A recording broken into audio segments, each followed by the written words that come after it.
But to understand how Easter dinner turned into a financial reckoning, I need to take you back 6 years to the day my sister got married, and I made a promise I should never have kept. My sister Christina is 3 years older than me, and she's been the favorite since birth. Literally. Mom still tells the story of how Christina came out smiling, while I came out screaming and difficult. That pretty much set the tone for our entire lives. Christina, beautiful, outgoing, married her college sweetheart at 24, had 2 kids by 27, stay-at-home mom, Pinterest perfect life. Me, Natalie, quiet, bookish, focused on career, still single at 28, too independent for her own good, according to mom. I'm a data analyst. I work for a pharmaceutical company doing statistical modeling for drug trials. It's important work.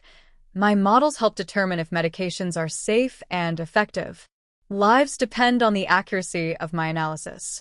My family's understanding of my job. Natalie does something with spreadsheets. Christina's life, meanwhile, was celebrated at every turn. Her wedding had 200 guests and cost $65,000. When she had her first baby, Mom threw her a shower that rivaled the wedding. Every milestone of her children's lives, first steps, first words, first day of school, became family events. My PhD graduation? Mom couldn't make it because she was helping Christina redecorate the nursery. I learned early that I would never be Christina, so I stopped trying and focused on building a life that made me happy, even if my family didn't understand it. What they didn't know was that my spreadsheet job was making me very, very successful. I started at the pharmaceutical company making $68,000 at 22. Good money for a recent graduate, but not extraordinary. Within a year, I'd redesigned their entire statistical modeling framework. My new models reduced analysis time by 40% and increased accuracy significantly. A drug that might have been incorrectly approved was caught because of my analysis. The company avoided a potential lawsuit worth hundreds of millions. I got promoted, then promoted again. By 25, I was a senior data scientist making $165,000. By 27, I was leading the analytics department making $240,000. Then a headhunter called about a position at a major biotech firm. Director of Statistical Analysis. Salary, $320,000. Stock options, potentially millions. I took the job at 28. My first year, total compensation, $480,000. I didn't tell my family. Why would I? Every conversation about my work was met with blank stares and quick pivots back to Christina's kids or her latest home improvement project. At family dinners, Mom would say, "Natalie works with numbers. Very boring stuff. Now, Christina, tell everyone about the kids' recital." So I stayed quiet. I lived in a modest apartment, drove a practical car, dressed simply, and watched my bank account grow while being treated like the family underachiever. Then came Christina's wedding, and everything changed. The wedding was beautiful, expensive. Dad walked Christina down the aisle with tears in his eyes. Mom sobbed through the entire ceremony. Christina looked perfect in a dress that cost $8,000. I was a bridesmaid in a dress I'd never wear again, watching my parents celebrate the daughter who'd made them proud. At the reception, Christina pulled me aside. "Nat, I need to talk to you about something." "What's up?" "Kevin and I are buying a house. We found the perfect place, but the mortgage is higher than we thought. $2,800 a month. Kevin's salary can almost cover it, but not quite. We're short about $400 monthly." "Congratulations on the house," I said carefully. "The thing is, Mom and Dad already paid for this wedding. We can't ask them for more. But you're single, no kids, no real expenses. Could you maybe help us out? Just $400 a month until Kevin gets his next raise." I should have said no. I should have asked why they were buying a house they couldn't afford. I should have set boundaries. Instead, I said, "Okay, but just until Kevin's raise." Christina hugged me. "You're the best. I knew I could count on you. Don't tell Mom and Dad, though. They'd feel bad that we needed help." I set up an automatic transfer. $400 monthly to Christina and Kevin's account. Kevin never got that raise. But the requests kept coming. 6 months after the wedding. Nat, Kevin's car died. We need a new one. The payment is $600 monthly. Could you cover it? Just temporarily. I increased the automatic transfer to $1,000 monthly. 1 year after the wedding. Nat, we're pregnant with number 2. But daycare for both kids will be $1,800 monthly. Could you help with half? Just until I can go back to work. The transfer increased to $1,900 monthly. 18 months. Nat, the kids need to go to private school. It's $38,000 a year for both of them. Could you cover it? Public schools here are terrible. I paid the tuition. $38,000. One lump sum. 2 years. Nat, we need to renovate the kitchen. The house won't sell later without a modern kitchen. $45,000. Could you loan it to us? I sent $45,000. They never paid it back because it became a gift after Mom said, "Family doesn't expect repayment." And on it went, month after month, year after year. New furniture, $12,000. Emergency home repairs, $8,900. Medical bills, $6,400. Car repairs, $4,200. Vacation they desperately needed, $7,500. Every request came with the same promises. Just this once. We'll pay you back. Things are just tight right now. I kept meticulous records. Every wire transfer. Every request. Every promise. Not because I plan to use them, because I'm a data analyst. I document everything. Meanwhile, my parents also started calling. Natalie, the property tax is due. $6,200. Could you help? Natalie, the HVAC died. $7,800. Emergency. Natalie, Mom's medical procedure isn't covered. $18,400. I sent every payment. I told myself this was what family did. That I was helping people I loved. That they'd do the same for me. Over 6 years, I sent Christina $284,000. Over 6 years, I sent my parents $296,000.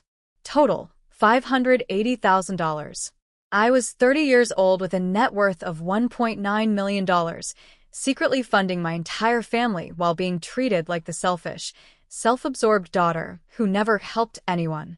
But the breaking point wasn't the money. It was the credit card rejection. I was buying new equipment for my home office, monitors, standing desk, ergonomic chair. Work from home had become permanent, and I wanted a proper setup. My credit card was declined. Then my backup card. Then my third card. I called the credit card company from the parking lot, heart pounding. "Ms. Morrison, you're over your credit limit by $47,000. That's impossible. I pay the full balance every month automatically. I'm showing significant charges over the past 3 years. Let me pull up recent transactions. I'm seeing purchases in Virginia, where your parents live. High-end retailers, home improvement stores, luxury goods. The combined balance across 4 cards is $224,000. My hands went cold. I live in Massachusetts. I haven't been to Virginia in months except for quick visits. Then you're likely a victim of identity theft. I'm flagging this for investigation and sending you complete transaction records." The records arrived that night. I sat in my apartment, going through every charge and felt physically ill. Restoration Hardware, Richmond, $18,400, the same month my parents renovated their living room. Nordstrom, multiple locations in Virginia, $34,200 over 2 years, matching my mother's Facebook posts showing new clothes and accessories. Luxury appliance store, $16,800, the same week Christina posted about her new kitchen upgrade. Tesla down payment, $15,000. My father now drove a Tesla he said he'd saved up for. And hundreds more. Years of charges. All in Virginia. All matching my family's spending patterns and timing. Someone had been using credit cards in my name for 3 years. The pattern was unmistakable.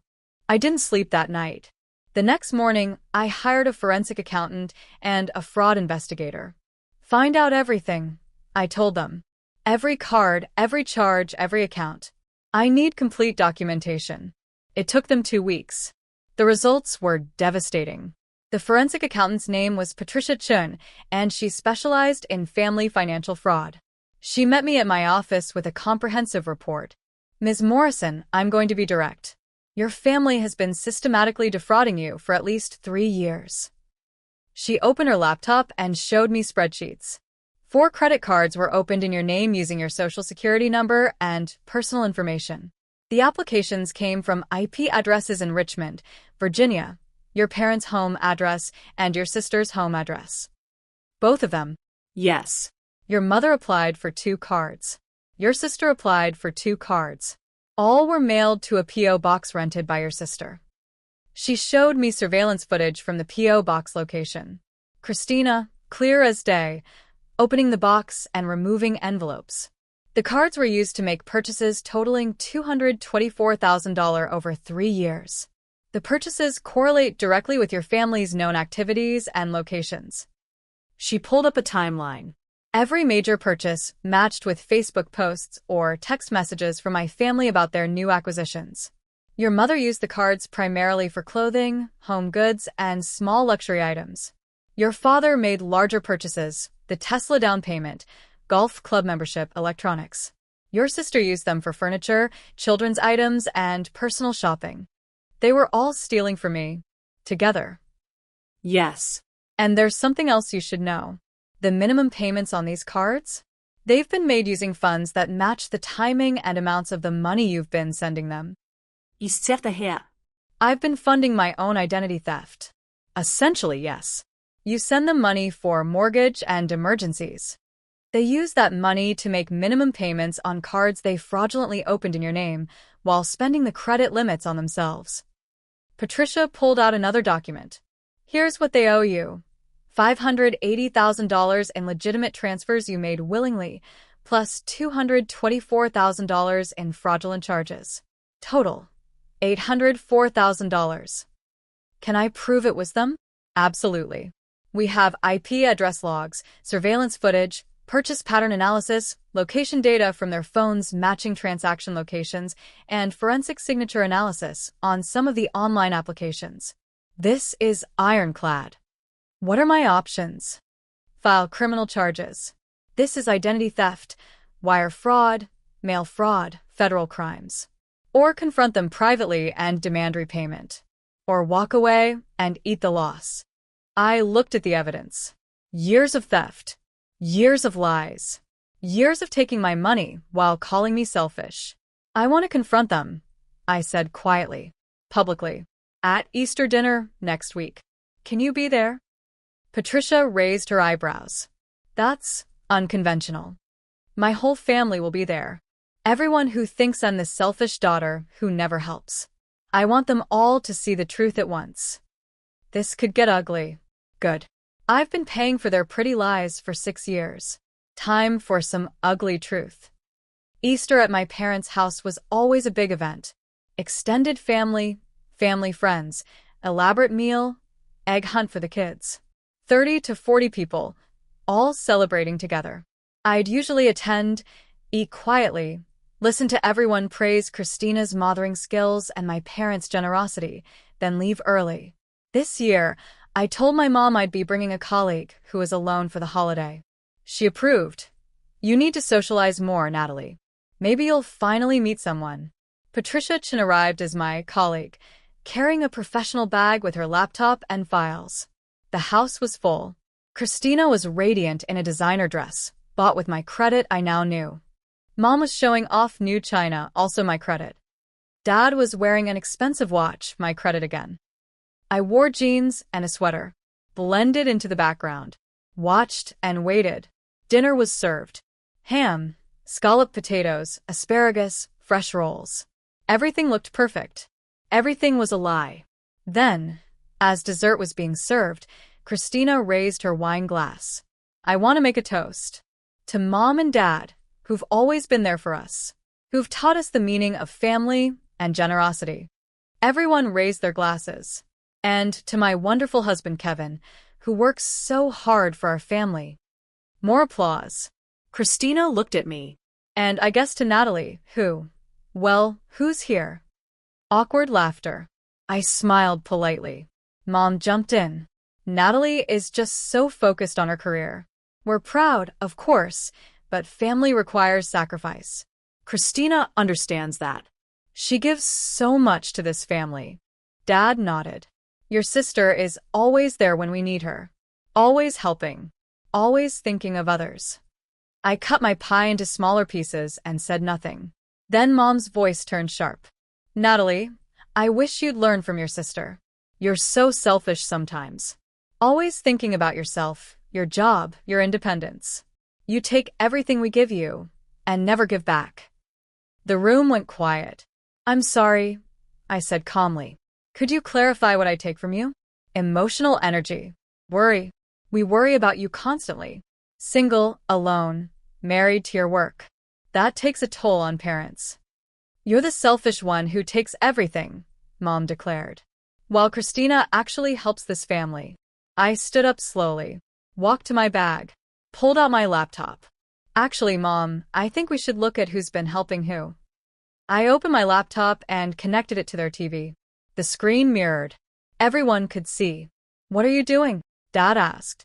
Showing everyone the truth. I pulled up my banking records.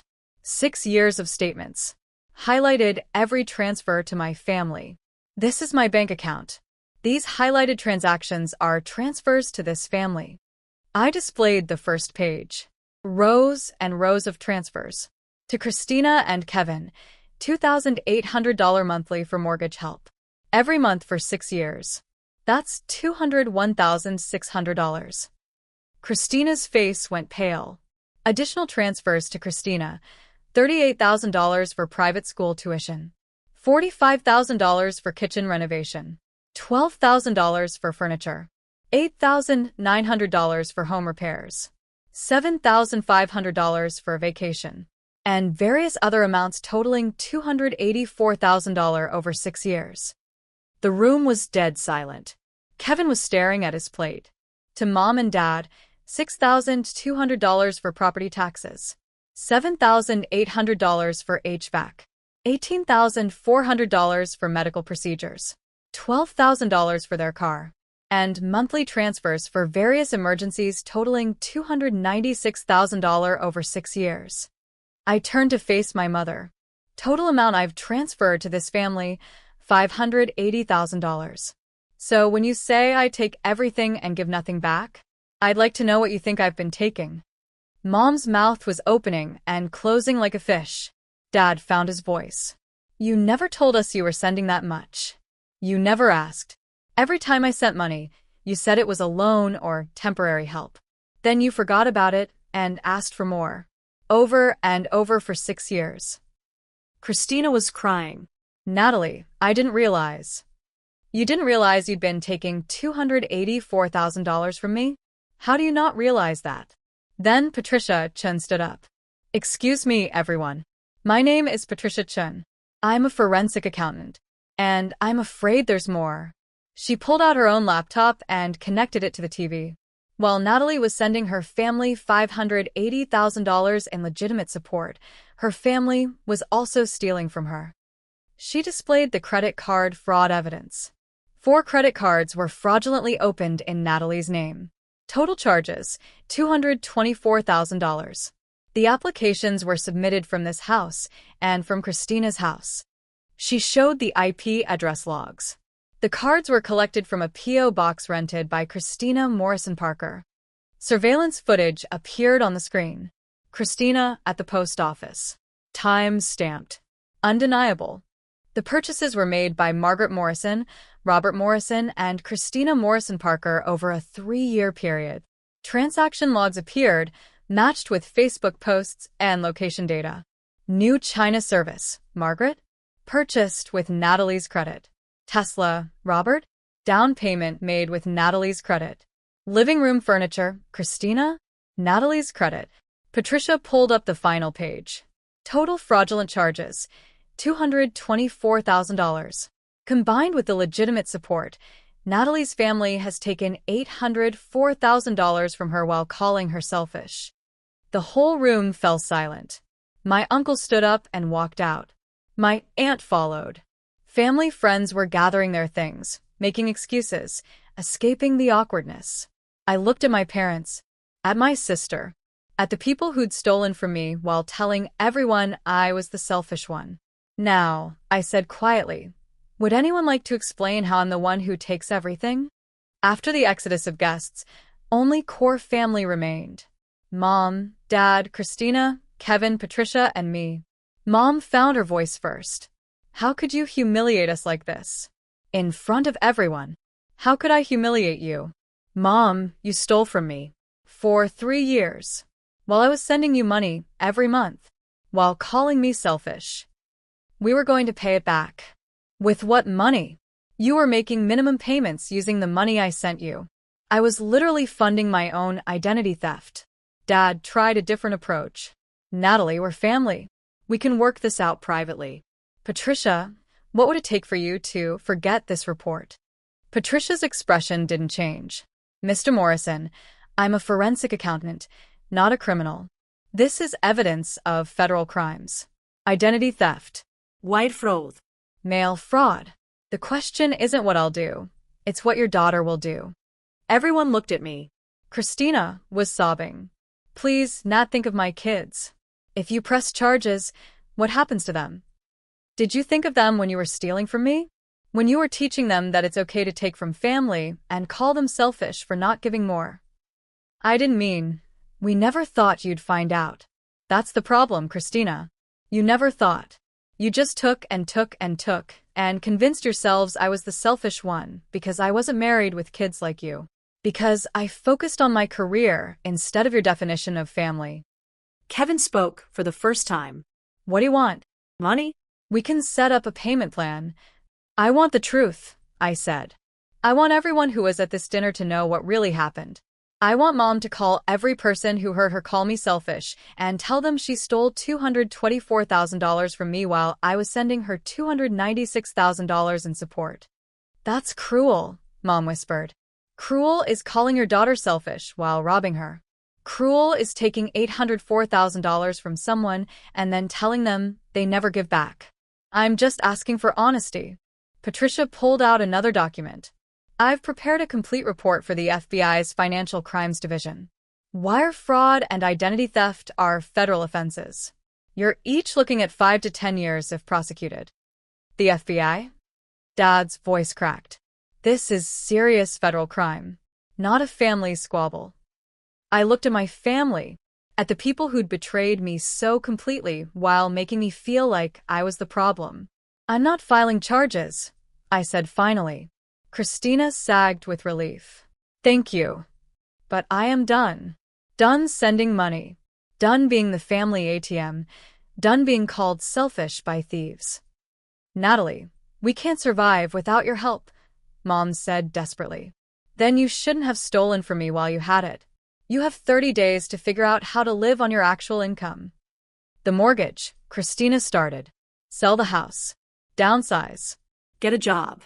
Do what everyone else does when they can't afford their lifestyle. The kids' school. Public school. Like most kids attend. You're really going to abandon your family? Dad asked. No, Dad. I'm going to stop funding people who call me selfish while stealing from me. There's a difference. I picked up my laptop.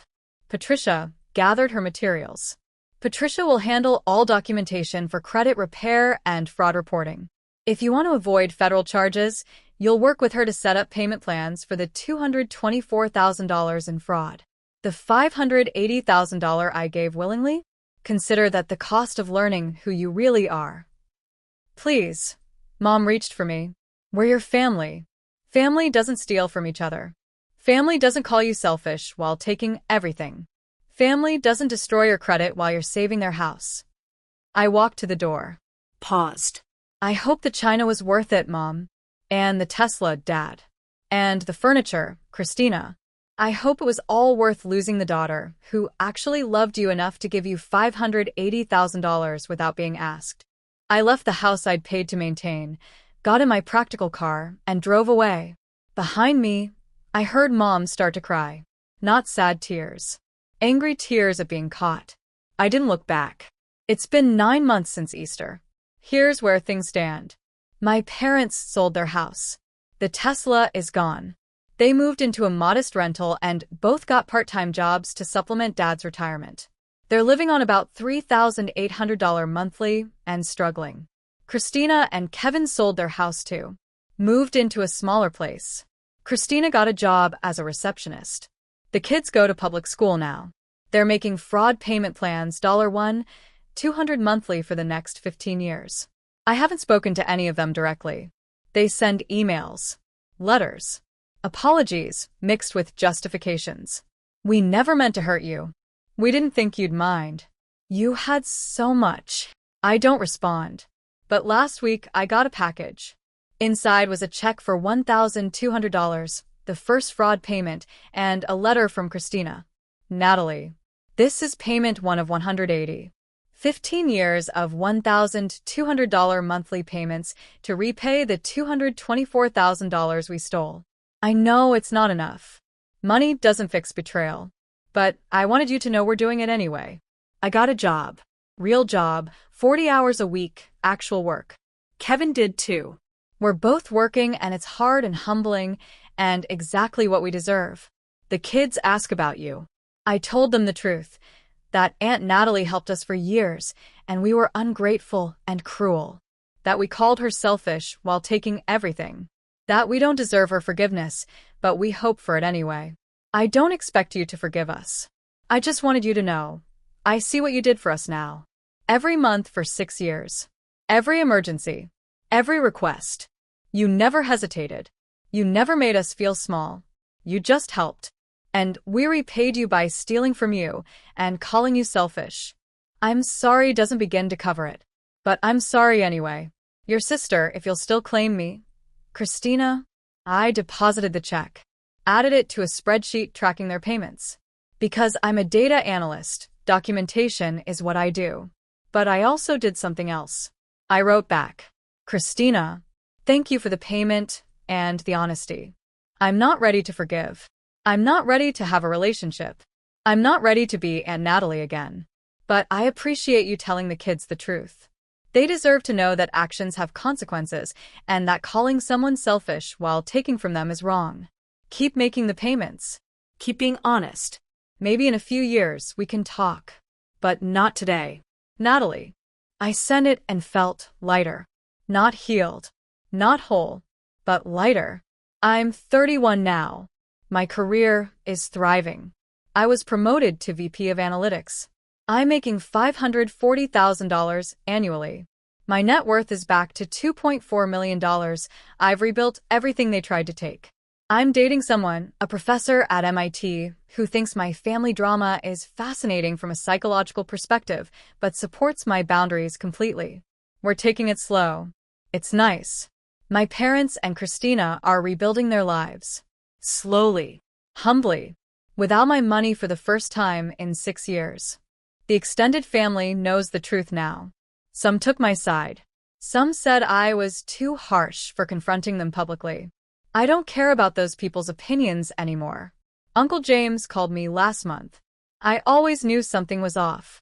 Your mom bragging about her new china while claiming they were struggling.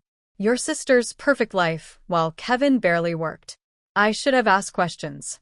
I'm sorry. I appreciated that. Some people see. Eventually. As for my family, I don't know if we'll ever be close again. The wound is deep. The betrayal was complete. But I know this. I'm not the selfish one. I never was. Here's what I learned.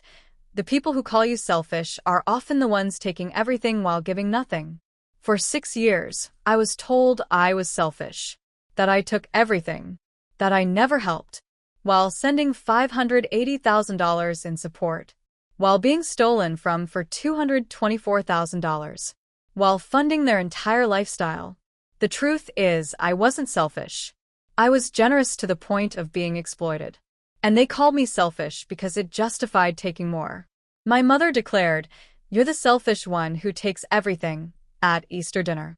In front of 30 people. while wearing jewelry bought with my stolen credit, while sitting in a house I'd helped save, while serving food on china I'd unknowingly purchased. The irony would be funny if it didn't hurt so much. But here's what I know now. Selfish isn't wanting boundaries. Selfish isn't stopping financial support when you're being robbed. Selfish isn't expecting honesty from the people you love. Selfish is taking $804,000 from someone and calling them selfish for having it. I don't know if my family will ever understand that. I don't know if they'll ever see what they did as anything other than, we were struggling and she had extra. But I know the truth. And so does everyone who was at that Easter dinner. And that's enough.